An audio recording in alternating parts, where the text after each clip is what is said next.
গতকাল জামাতের আমির ডাক্তার শফিকুর রহমানের নেতৃত্বে সচিবালয়ে মব করা হয়েছে। এটি কি দেশের জন্য ভালো? গণ অভ্যুত্থানের সময়ও কিন্তু সচিবালয় কেউ ঘেরাও করে নাই, করেছে? সচিবালয় থেকে সমস্ত সিদ্ধান্ত নেওয়া হয়। সচিবালয় আমাদের উন্নয়নের হাব। আর জামাতের আমির ডাক্তার শফিকুর রহমান তিনি এই সচিবালয়ে মব করলেন। এই যে জামাত ইসলাম একটি হঠকারী দল, মানুষ তো বুঝে ফেললো যে এই জামাত ইসলাম ক্ষমতায় আসলে কি হতে পারে। সচিবালয়ের সমস্ত কর্মকর্তা কর্মচারীদেরকে এক সপ্তাহের মধ্যে বের করে দিবে। এটি হবে, এটি বাস্তব।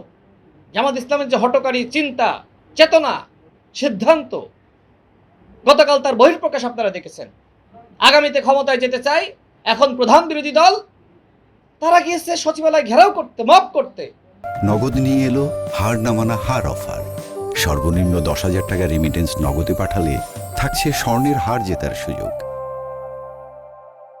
সেখানে দেখেন নাই যে জামাতের একজন এমপি ডক্টর শফিকুর ইসলাম মাসুদ, তাই তো? শফিকুল ইসলাম মাসুদ নাম ঠিক আছে না?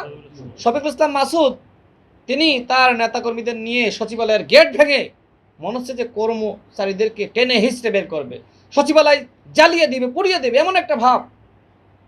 মানে তিনি যে বিধ্বংসী আচরণ করছেন।